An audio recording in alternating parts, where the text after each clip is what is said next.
Hello，选到第一组的朋友们，我们一起来看一下，今天的牌阵哦。那你心中所想的这个人，他现在对你的感觉，以及他接下来可能会采取的一个行动哦。那我觉得这个人目前的能量状况，并不是说非常的高昂，就是他的能量是处于一个稍微比较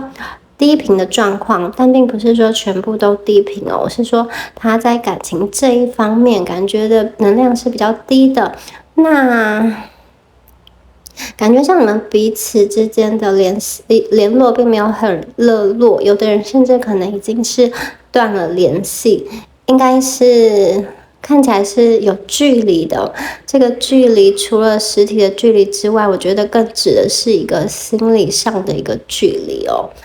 对方呢，他好像他的思绪正在被困住哦。我觉得这个人他好像他进到一个电梯，那他这个每一层楼1到20层楼的按钮他都按了，然后他好像正在寻找他人生中的一个答案，一个解答哦。所以他每一层楼都出去看看。这一层楼有没有他的答案？有没有他心中所想看到的那个风景哦？可是好像每一层楼他踏出去之后，都没有能够带回他觉得可以完整他生命中的那一块拼图的东西哦。所以他目前呢，好像还是有一种被困在电梯里，可是所有的按钮、所有的楼层都去过了，他也不知道该往哪里去的感觉哦。我是觉得这是他目前在感情上的一个状况哦。但是啊，他本身事业心还蛮强的哦，他有他自己热衷的一个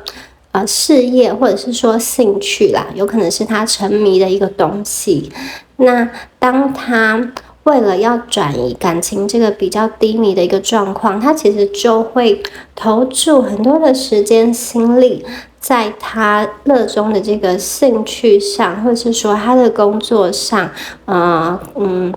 有的人可能是一个工作狂、事业狂，可能会花很多时间在跟同事 social， 或者是在加班上，或者是在争取更多的订单。那有的人感觉像是花时间在他的这个兴趣，不知道是可能是跟大自然有关，爬山啊、健身啊，或是游戏等等的。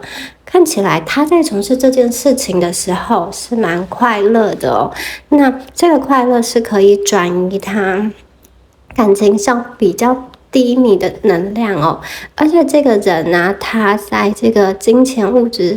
上面哦，他是有目前他的头脑是有在转动，就是有在计划的，想要去好像建立一番事业呢，或者说他想要去找钱去赚钱哦。这个不知道是他本身有这种驱动力，还是说他为了要去填补某一个金钱的缺口等等的。好，那我觉得对方啊，看起来他对你，这里其实牌上有说，我觉得其实对方对你的感觉，你们好像自己已经明白了，就是你们这一组啊，第一组的朋友，其实你们心里是不是其实好像也知道一个大概的答案，但是好像又想要再来占卜看看是不是一样哦？那牌上其实有说啊，其实你自己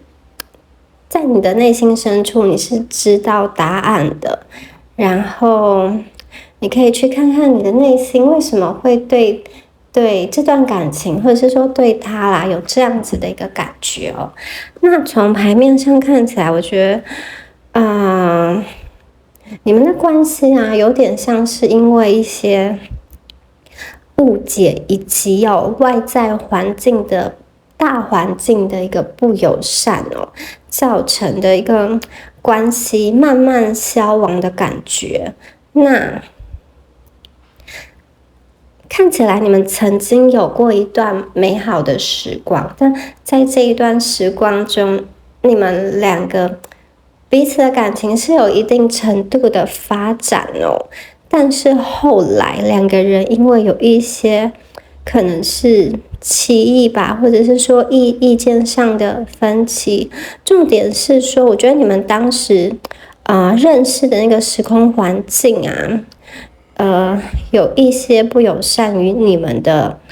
外因哦，外在的因素跟那个波动哦，然后这些波动会影响到双方的这种情绪上的思考，有的时候会说出一些很莫名其妙的话，或者是说很不可思议的一个举动哦，那感觉上会跟这个人平常的这个所思所想，或者是这种逻辑下的思考、讲话的方式是不大一样的，然后看起来你这边也有这样子的情况，因为你们两个人的能量是互相影响的。那必须要说的是，我觉得这当中啊，有一方的这个想法，有一方的能量是，他觉得这段感情的破碎或者是消亡，有很大的问题是出在对方身上哦，就是有一点责怪对方的意思哦。但是就牌面上来讲，我觉得这段感情的消亡，其实或者说这段关系的破碎哦，其实双方都有责任，双方都有问题哦。那只是说这个比重上是有悬殊的，但并不是说完全一方是100%都是对的，然后一方需要负全责。并不是这样子的，看起来双方都是有责任，只是这个比例上有悬殊哦。但是，比较像是对方的想法，我觉得对方可能会认为你在这段感情中，就是这段关系破碎，可能是因为你，或者是说这段关系断联，可能是因为你造成的。那你到底做了什么呢？从牌面上看起来，这个对方这个人，他是一个蛮有自己想法的人哦。那他有他一套看这个世界的价值观，那他也用他的这个信念跟价值观，一直从小到大发展、生存、存活到现在。然后，也因为这个价值体系，让他可以长成他现在的样子，所以我觉得他蛮相信，也蛮坚持他那一套的。可是你们两个在相处的过程中，你好像没有办法去符合他对你的一些期待或者是想法。你们在这边哦，看起来是属于这种，比较感性，或者是说比较敏感的。你们比较容易受伤，然后可能有的时候会比较情绪化，比较想的东西比较多啦。那有的人会有这种容易焦虑的倾向，或者是说比较容易担忧一些事情，或者是说容易害怕一些事情。那我必须说，其实对方的性格中也有，只是他把这些东西都压抑住了。而他现在呢，看起来好像非常想要，摆脱或者是说挣脱这段感情带给他，所各种就是有关于负面的那些东西的能量，他都不要。不管是负面的回馈，或者是说可能隐约感觉到你们对他的抱怨，或者是说不满，或者是说你对他的要求，就是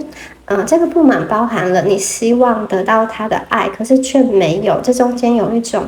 不满的怨恨，这个也有。或者是说他觉得他没有办法回报于你的付出，这种感觉其实也是很不好受的。所以他就是希望可以摆脱这一切，然后专心的去做他想要做的事情，事业啊，或是他的兴趣啊等等的。我觉得在感情的这一块，他其实也受伤了，然后有一种我暂时先不要碰感情好了，因为感情说实在的，我觉得对于这个人的生命来说，感情是一部分，可是占的比重没有那么重诶。我觉得反而是你们把爱情放到比他优先的前面的位置跟次序，所以你们对感情是有蛮大的寄托，而且你们还蛮容易被就是对方的一个回应影响哦，就是这个爱情可能是会震动到你们的生命的。对于对方呢，也是会震动，可是不会像大地震，不会像这种5、6级地震，它可能就是1级摇一摇就过去了。对，那必须说从牌面上看起来，我觉得对方，对于感情或者是对于你，从牌面上看起来是一个比较纠结跟比较停滞的一个状况，所以呢，并没有很明显的看到对方会，采取什么样子下一个就是好像很有决定性的一个动作，或者是下决定哦。我觉得他目前好像还是被很多的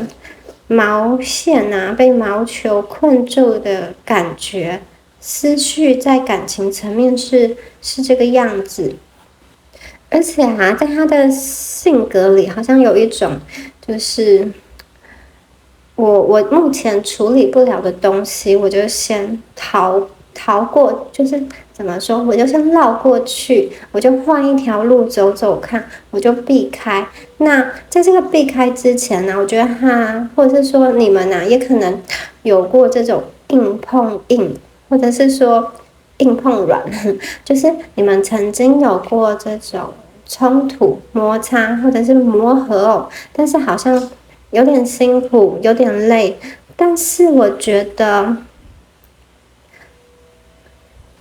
这个这样子的情况对方也要负一样的责任，因为他可能在过往的这种感情关系中，好像都蛮习惯是对方为了他做改变，或者说对方改变比较多，那他也有改，可是他的改好像是这种我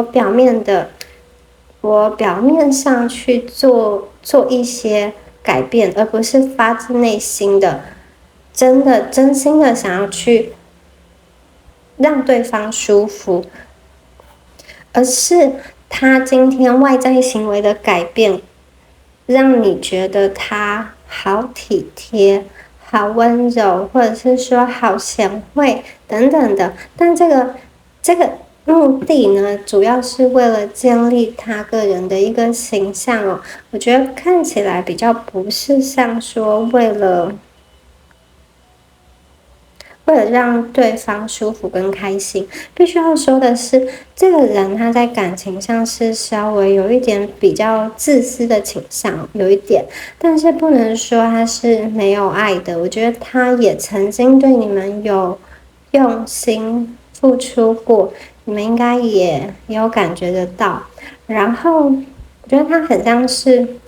一头狮子吧，就是常常需要把自己伪装起来、武装起来，或者是说戴起面具，他想要展现出某一个形象给外人看，但是他的内在啊，其实是有蛮可爱的一面，就是会撒娇，就是有好玩的、可爱的那一面哦，像小猫咪的那一面。而且我觉得他一定也曾经把这一面展露给你们看，而且这一面好像也还蛮吸引你们的，然后啊，看起来目前这个人他还没有找到他所谓心目中最理想的那个伴侣哦。不管他现在是不是有对象，我觉得，就算他现在有对象，他对于他这个对象啊，可能也没有像社交媒体或者是照片或者是外在呈现的这么甜蜜的样子哦。他这个人对另外一半的要求其实并不低耶，然后，我觉得其实目前在他的生命中，他并没有一个人是可以完完全全达到他的要求的。然后啊，你们两个之间的关系，还有被一件事情所影响哦。这件事情看起来是他内心的一个伤口、一个创伤哦。我觉得有可能是这个人过往的曾经的一段恋情哦，而且这段恋情也是以一种比较不好的方式结束哦。这种结束甚至可能是一种生离死别的一个感觉哦，或者是一段有婚姻的关系的这种实际法律上的这种身份的消灭。好，那有的人可能是家庭中一个重要成员的缺席或者是离开等等的。我觉得这件事情不知道为什么就是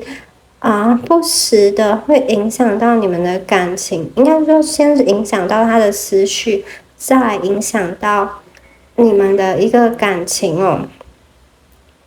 然后本身啊，你也是情绪蛮容易起伏的人，所以在跟他相处上，有的时候他会觉得有一些压力，特别是这种希望得到回应、关注或者是爱的这种需求哦。其实他一开始是蛮愿意去回应你们的，我觉得，只是到后来呢，我觉得这个需求好像越来越大，他觉得他应付不了。可是为什么会越来越大呢？我觉得也是他造成的，他好像给你们一种不安全感。因为其实如果他给你们安全感，你们是不会，就是心里的这个洞不会好像一直需要去填补哦。可是我觉得他本身也带给你们一些不安全的感觉，所以你们好像又想要希望得到他的关注，或者是回应，或者是去证明一些彼此之间的这种感情的事情哦。然后这个人呢，他接下来他会有一种非常想要新生的感觉哦，就是有一种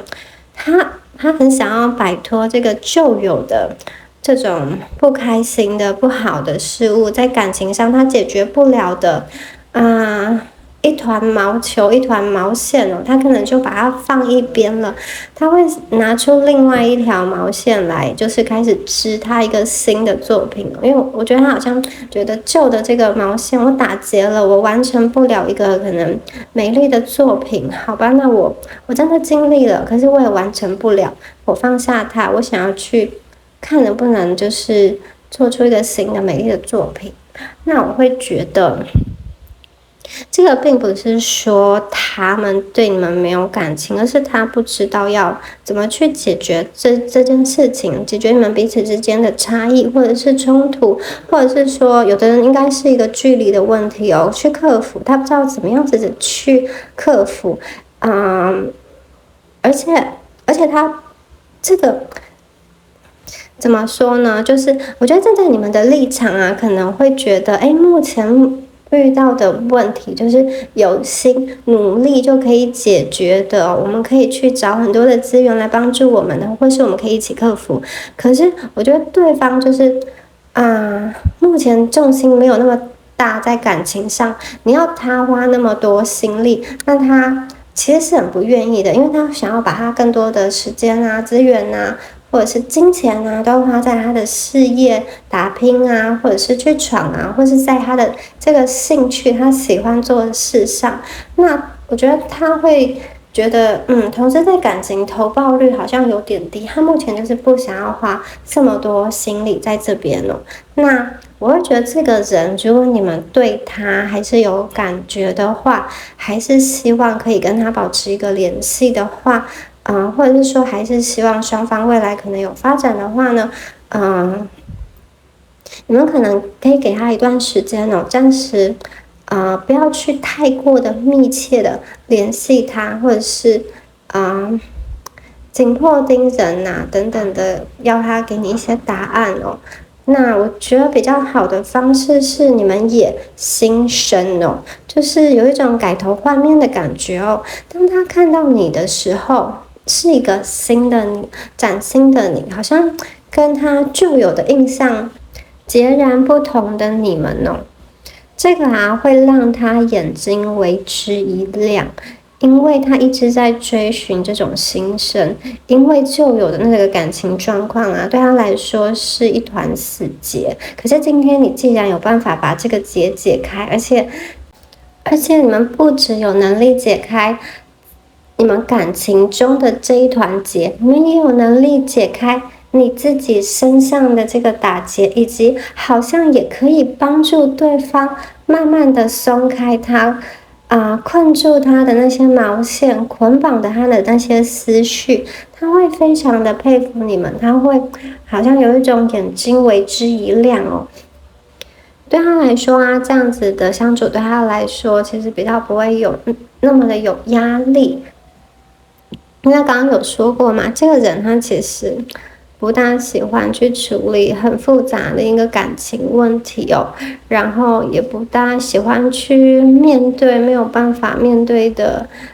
这些磨合啦，他可能会选择逃避。如果你们今天有办法自己主动解决这个责任，其实这个责任应该是双方都要负的，双方都应该要花时间去想的。但是好吧，今天如果你们真的很想要这段感情，你们帮他做了他的部分，而且你们把自己变得很让他眼睛为之一亮哦，你们不会再跟他寻求关爱或者是寻求回应，这样子出现在他面前，其实他会非常的惊喜惊艳，而且会很感动，他好像会想要重新认识你，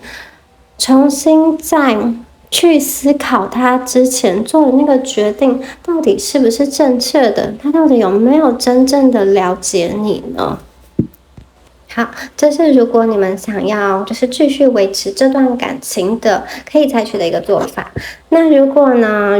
你今天对于这个人呢，他已经是一个过去式的一个恋人了，那你只是想来听听看这个状况，那你只是想要祝福他，然后可能心里有一些结，希望被打开的话，那这边有一段话想要送给你们。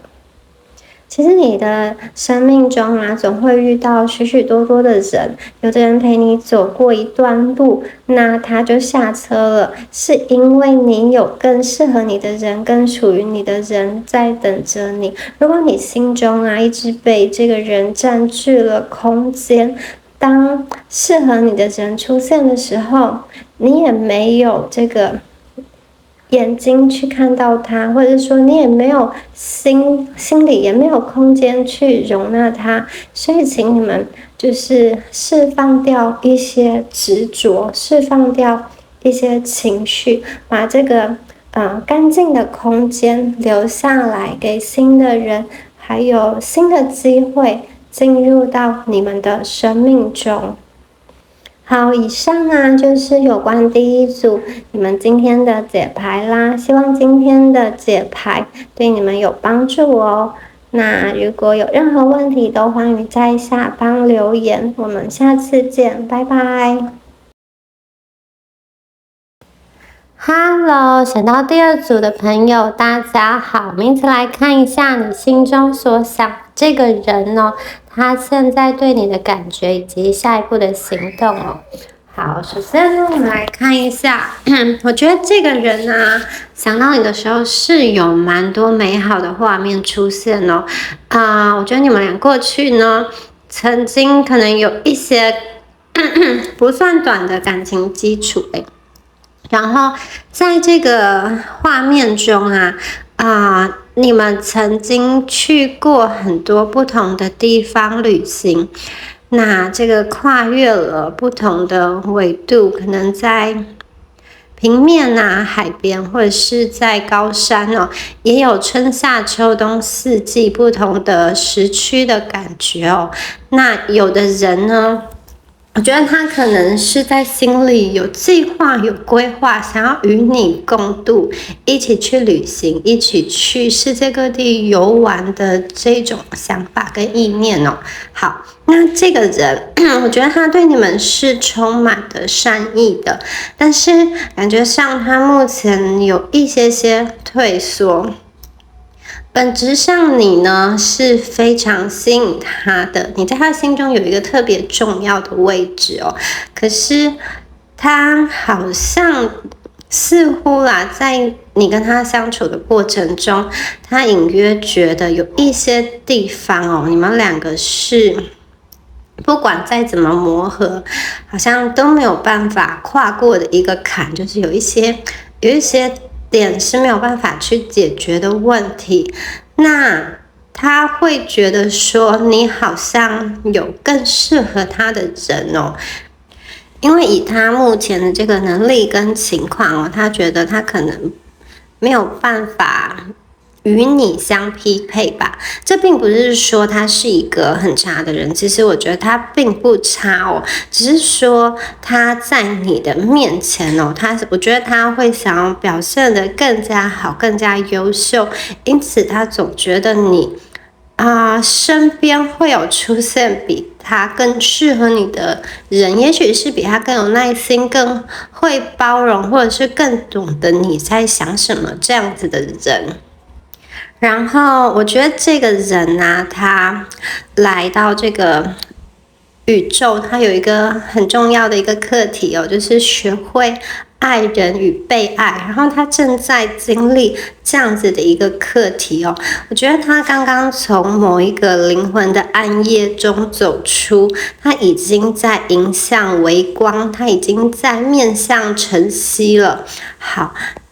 虽然你们两个状况目前好像处在各自的空间，然后彼此都没有办法猜透对方的心思哦，但是其实你们面向的是同一个太阳，在这片太阳底下所有的事情将会清楚跟明白哦。有些事情呢，你往前看就是模模糊糊，可是当时间一过，你往后看就又变得清清楚楚了，因为在你们这段关系啊，这段感情发生的很多事情哦，它都不是立即的都能够得到一个回复、一个答案，或者是说立即得到了恢复，能量上的一个恢复哦。我觉得这个是需要你们两个双方去沉淀哦，去做的一个功课哦。而现在的对方非常需要这个空间跟时间。我们这边牌卡上说啊，其实你现在太急着想要知道的答案哦，你可能费尽心思去猜想对方的感觉、对方的心意，甚至你会去看他的这个社交媒体啊等等的，就是我觉得牌卡告诉你说，你这样子太辛苦了，太累了，你就放手吧，有一点像是给他一点时间。而且啊，你在等待的过程中，你不要太去好像冲动的要解答，你要让这个宇宙，你要让时间去运行，让这个时间去走它应该走的一个轨迹。就像一棵树开花结果，它需要时间；那一颗蛋它孵出成群的小鸡，它也需要时间哦。我觉得时间这个议题啊，是在你们这副牌中不断的反复的出现哦。也许这个人，你面对的这个人，他当下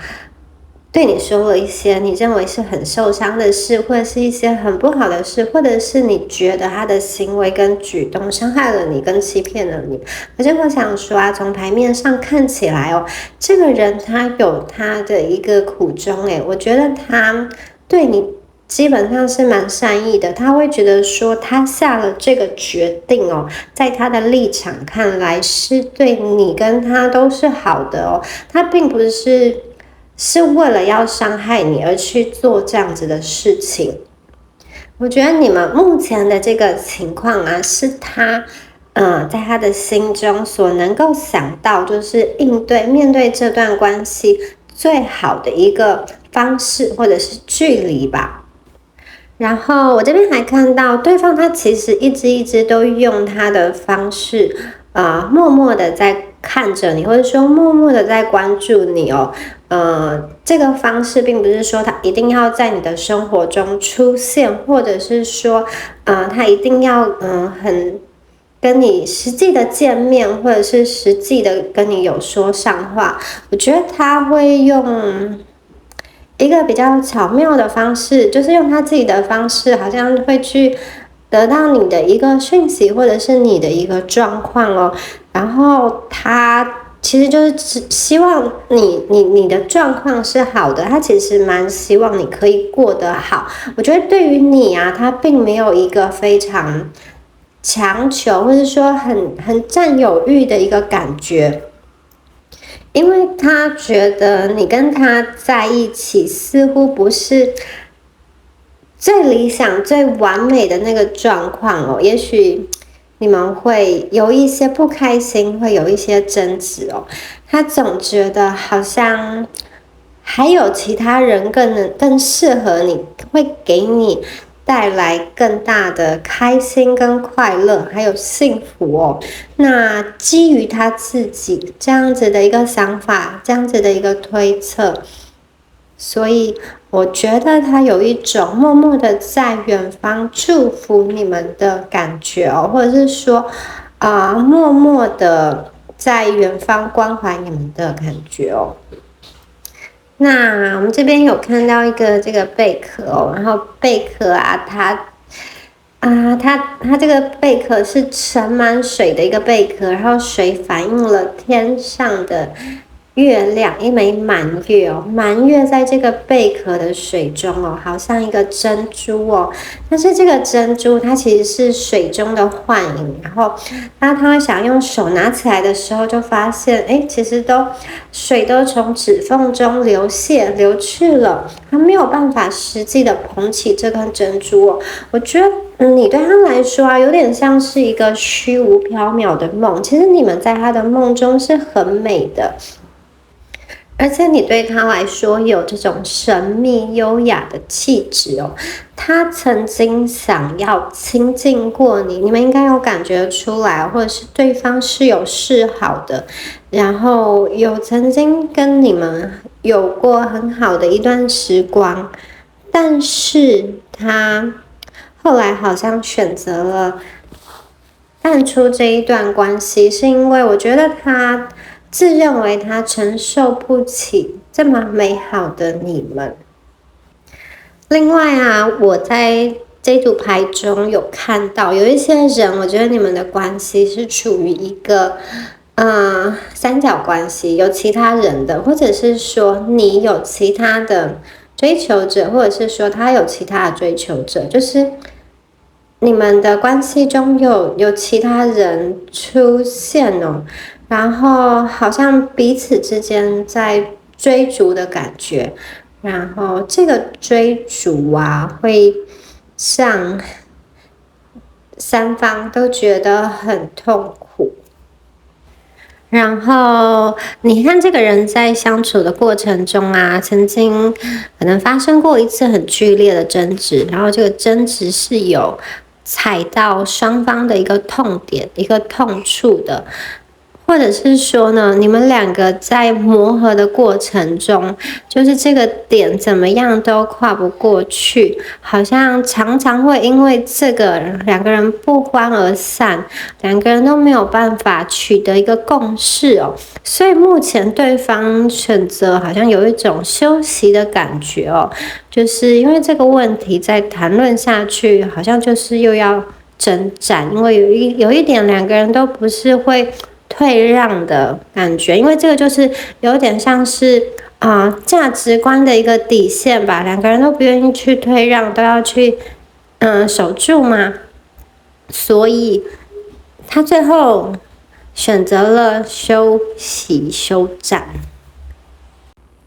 你们两个的关系哦，过去有这种付出不平衡的一个状况，就是双方的给予跟接受好像能量并不是这么对等跟平衡哦，所以如果这段关系啊要往比较平衡的模式、比较好的一个模式去开展哦，势必有一方要进行蜕变跟重生的感觉。那我觉得对方对你会有什么样子的行动呢？他的行动啊，当他给他一段时间沉淀之后，他是会有所行动的。但是这个行动的时间是在你一个非常不经意，就是你没有想到的一个过程中，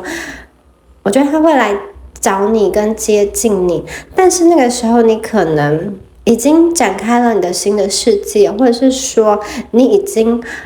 有点像淡忘这个人哦，所以我觉得从牌面上看起来也不确定到时候你还会不会敞开双臂接受他，或者是说很开心的迎接他。你那时候可能也有你自己的生活，或者是说你们现在有的人已经是有你自己的家庭啊，或者是你的一个伴侣了。好，那如果目前在听占卜的你们其实是心里有想要等他的话，那我会说，我觉得这个人他其实已经有在慢慢的柔软下来，就是有在慢慢的示弱。我们这边有在看到一张这个野狼哦，它好像有点像翻过肚子来，像一只狗在撒娇的感觉。我觉得他以前可能也曾经跟你们示弱过，可是你们没有察觉到，但是他是有这种慢慢柔软的一个倾向哦。然后你们两个还蛮可爱的，就是我觉得你们两个都蛮想要在对方面前展现出你们比较骄傲，或者是说比较棒的那个面相吧。我觉得两个人都是蛮爱面子的，就是如果双方要再次见面，或者说如果双方要再次在一起的话，两个人都蛮希望是以一个不要以一个太糟的状况出现，就是希望对方对自己的印象是很好的，这个对你们两个来说都非常的重要。我觉得你们是这种宁可要把自己弄得就是美美的，或者是说帅气的样子出现在他面前，等到你准备好再出现，而不是好像披头散发穿着睡衣冲去找他。我觉得你们不是这样子的人，你们很希望你在他的印象中是美好的，对方其实也是这么希望的。然后这边还想提醒你们，就是当对方有展现这个就是向你们走来的这个意图或者是行动的时候，即使很微弱，你们都要试着去看见，因为他其实也是一个蛮胆小的人哦。等到他经历了这个时间的沉淀，经过了时间的转化哦，有些问题哦，有些艰难的不能解决的问题哦，其实会随着时间去转换跟淡化，而他经过了时间的淬炼，时间的洗礼，变成了不一样的人。再次来到你们的面前的时候，我觉得你们这边也要勇敢一点哦。假设他向你们踏出了2-3步，你们也要往前走，因为我觉得他是一个很胆小的人，就是对于已经经历过了这些，就是要再一次来到你们面前，他其实内心有蛮多的胆怯跟害怕的，他其实也怕受伤，所以我觉得他的这个行动不会很明显，他会用试探，或者是会用观察的方式哦，等等的，然后会想要先试着以普通朋友开始吧，或者是简单的问候开始吧。如果你们是这种已经分手过后的恋人的话，你跟对方啊，其实在这个能量上啊是互相映照的，所以如果你们要等的话，我觉得这个是有机会的。当时间到达的时候，当这个转变期过去之后啊，我觉得你们是有机会，就是等到他回归，或者说等到关系会有一个好转的契机。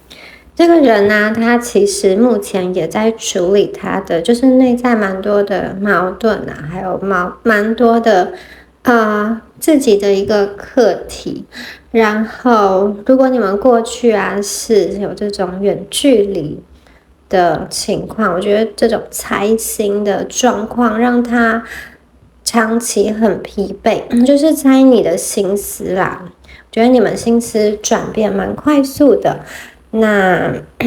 会没有办法好好的去理解，可是啊，你们两个就像这种磁铁的两极哦，虽然没有办法理解，总是要用猜的，他还是情不自禁的被你吸引。其实你们的故事啊，好像就是这样子的，反反复复、分分合合的一个能量哦，当中很美好的部分确实存在的，这也是让他有点放不开的感觉耶。但是我觉得在他还没有变成最好的那个他自己最好的版本的他自己之前呢，如果这当中啊有珍惜你们的人、适合你们的人出现哦，他其实是蛮祝福的，因为他其实目前哦，他也不确定这个时间会让他变成什么样子的一个人，淬炼成什么样子的一个人哦。最后想说啊，就是你们两个的故事篇章、故事情节要怎么走，要怎么写，最后啊都是由你们两个人去成就，就是双方都不是说绝对被动或是绝对主动的一方哦。那刚刚有说过嘛，其实你们也可以选择等待，或者是你们可以选择，如果你们有遇到身边有更好的人出现，他也会祝福你们。那如果你们选择等待的话，我觉得在这期间有很重要的一件事情，就是要珍惜自己，就是珍惜自己的身体、自己的情感哦，把你自己当成是一个皇宫一样，把你的形体当成是一个皇宫你要好好的去清理，由内而外的去清扫它，维持它，让它每天容光焕发的样子，这个是非常重要的。你们两个人本身的相遇相知啊，或者是说分离又回归等等的这些议题啊，其实是你们本身的业力因素那因为有业力，所以双方会有很强的一个吸引力。可是因为有业力，这中间有一些好像互相消磨、互相耗损的一个部分那其实除了双方的努力之外啊，这个命运的安排、命运的时间的这个推展也是一个怎么说呢？顺其自然，没有办法抗拒的一环牌卡中写着，他说，你的内在要得到平衡啊，其实接受是一件很重要的事，就是你要接受这个现况那就是这个事实目前的情况是怎么样，你就去接受它，而且你不要试图去改变一些超出你能力范围做的事情因为我觉得这一组一直有一个讯息告诉我说，你们好像很努力的想要去改善这段关系，或者说你做了很多想要让对方回心转意的事情嘛，你去改变自己，还是说你去讨好对方，就是委曲求全等等的。那因为这边看起来你们就是有一点辛苦，然后又有一点好像很急着、很冲动，想要知道解答的这种心情，感觉很焦虑、很难熬。但是这一段时间这个就是这个骄傲难熬、这个痛苦的时间，最后真的都会过去。一切啊，都会随着时间越来越明朗，越来越海阔天空。然后，这边要给少部分的朋友的一个讯息在这边有看到有一小部分、很少部分的朋友，你们想要问的这个人，他好像是一个已经逝去的人已经在天上的人。那你们曾经是很相爱的恋人，或者是有的人已经是一个伴侣承诺的关系已经有这种婚姻关系等等的。我觉得这个人他其实心里一直记得跟你们的美好回忆，而且真的是很温暖的在看着你们，在祝福你们的感觉。我觉得这个是在牌中会看到很感动的这个部分。好。那以上就是第二组的解牌咯，希望今天的解牌有帮助到你们。那如果有任何问题，都欢迎在下方留言我们下次见咯，拜拜。Hello， 选到第三组的朋友们，大家好，我们一起来看一下你和你心中所想的这个人他对你有什么样子的感觉，以及他接下来可能会采取的行动。好，那我会觉得说，你们两个的故事从这组牌的能量看起来是这种相识一场，遗憾收场。你和这个人在过去的某一个时间段有很强的一个默契感有很强一个连结我觉得你们当中有一种情况是。你们可能是暧昧到了一个阶段你们曾经有很好的机会可以在一起，然后在这个时间点中，你们对彼此其实有很多的情愫应该要更进一步的，可是好像两个人都没有说破，然后因为时间就这么错过了，又彼此好像绕了一大圈等等的，这是第一个情况。那第二个情况，我会觉得你们已经有在一起，然后又分开，而且你们在一起的时候我觉得曾经是对彼此很真心的，这种用真心来押宝，就是你们相信说你们真的能够在一起很久很久，然后你们也一起走过了很多的艰困千山万难等等的，但是好像这段感情最后还是败给了时间吧。其实很多在相处的过程中啊，你们的爱被时间慢慢的消磨掉了。你们可能在这个当中，就是忙着吵架吧，忙着互相猜忌，忙着互相伤害，两个人好像有一种忘记了那种最初说要在一起的那种初心的感动，忘记当初奋不顾身的在一起的这种承诺跟誓言哦。好，我觉得你跟他其实都有极其相似的部分哦。你们都是内在强大的人，因为我感受到这个人他其实是有蛮多正面跟积极的能量。这个是说啊，我觉得这个人他在面对生活的时候，在面对低潮的时候，他会想办法让自己再度的站起来，不会陷入在泥淖中太久。而且每站起来的时候，每一次在站起来的时候，他都会想办法让自己变得更强大，并且避免下一次再从同样的地方被绊倒。然后我觉得你们也是这个内在强大的人，他感觉到了，因此他其实被你的这个部分所吸引，这个是你们两个相似的部分哦。但是你们也有一些不同之处，有一些细致上的地方是不同的。我觉得他的这个强大，内心其实带有一种自卑感，因此他不断的想要去证明自己。那你的这个强大，其实里面还是有看到一些胆怯，偶尔会有胆怯，偶尔会迷失哦。其实你还是有那个很胆小的部分哦，只是你不断的就是用你自己的方式去尝试着去克服哦。然后这个人在面对你的时候，其实是一个蛮感性的人呢，不管他在外的状况是怎么样的，我觉得他是一个没有办法用很理性的态度来面对你。所以啊，在这段关系中，其实我看到你们常常要可能是安抚对方的这个情绪吧，或者是说照顾对方哦，或者是反过来说，对方要安抚你、照顾你，因为我觉得这里面呢，有一种互相吃醋的感觉。其实双方都会想要从对方的身上得到安慰，就是经营起来啊，有的时候会有一点累，但是明明两个人是有很相似的那个部分，但不知道为什么有一个卡关吧，嗯，有一些过不去的这个议题哦。那这一直都成为你们关系中的阻碍，到最后好像就会变成好像是各弹各调，各唱各的。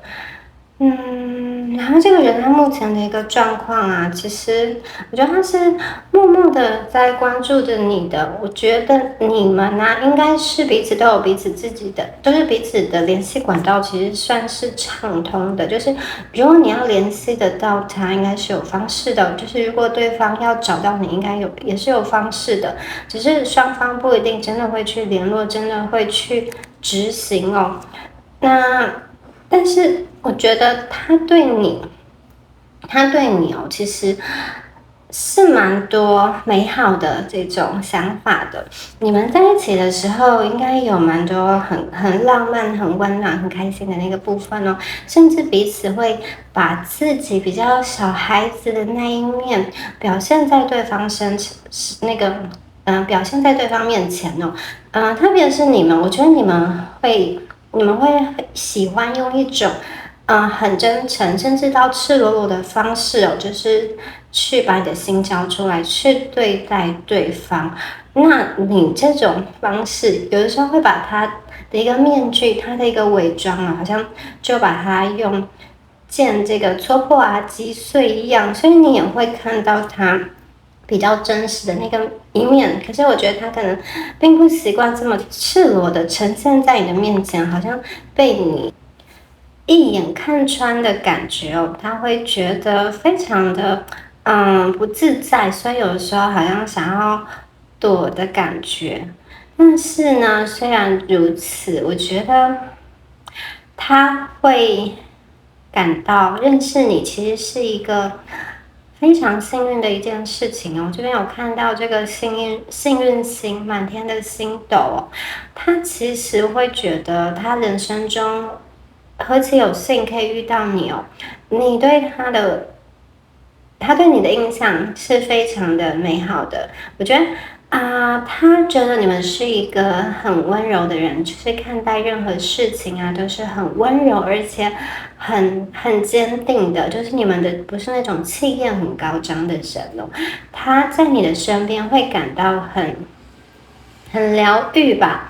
就算彼此都不说话，就是静静的陪伴彼此哦，也有一种心领神会，彼此很有默契的感觉哦。因为刚刚说到，其实你们内心都是有蛮相似的部分哦，都是一个想要让自己的内心变得更加坚强的人哦。我觉得这个人他在默默看着你的时候，他其实也在思念着你哦，他内心很纠结，可是他似乎也知道你们当中就是有一些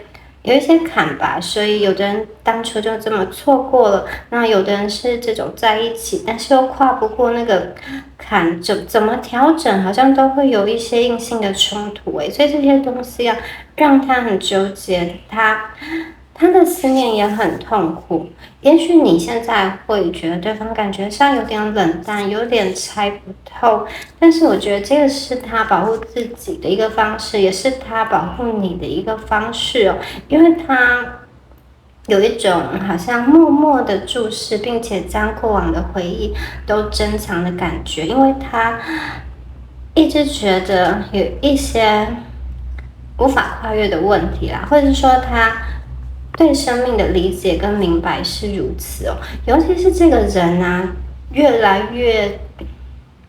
经过了一些人生的考验之后，他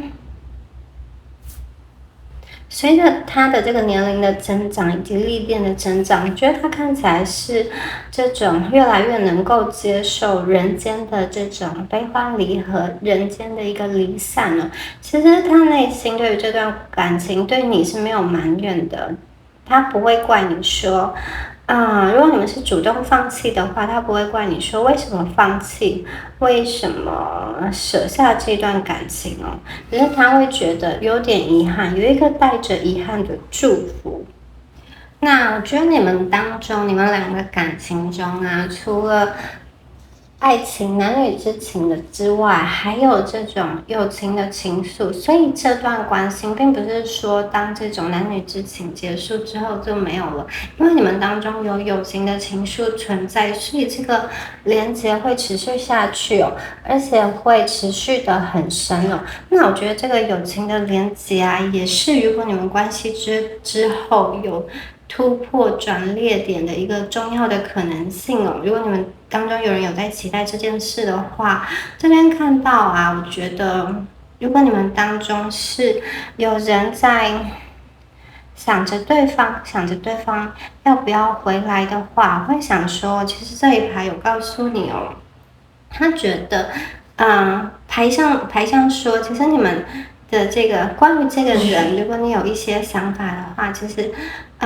它是有可能会成真的。然后你要相信你的心，然后继续按照你的心告诉你的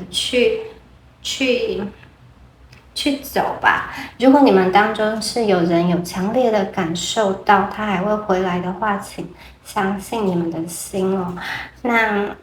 这个人他在心里默默的守护着你哦，而且我觉得你们还有蛮大的机会可以恢复以前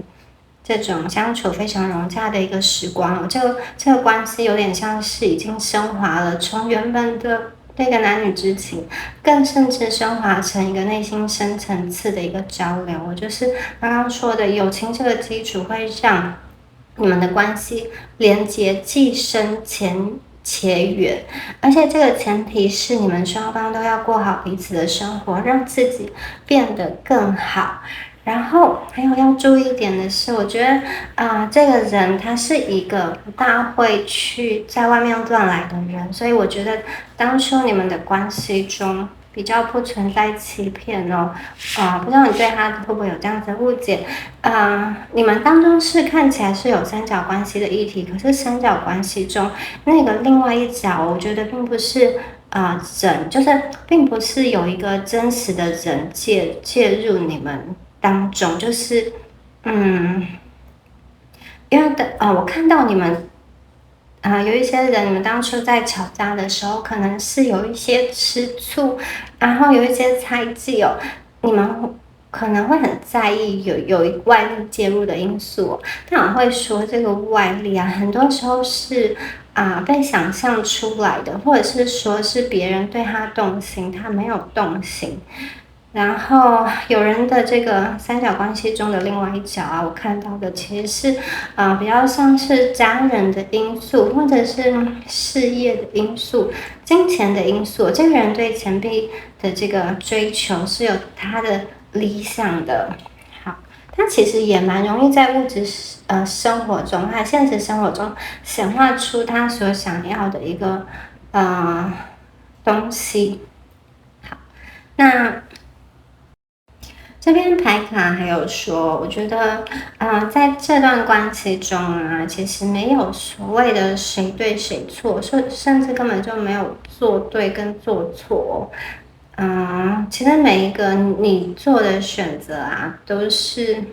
帮助你对于人生、对于感情、情感关系有更深的了解哦。你做的一个选择，以及这个选择接下来的后果，你去承担这个后果，其实是帮助你更深的体验什么是爱，什么是真实的人生哦。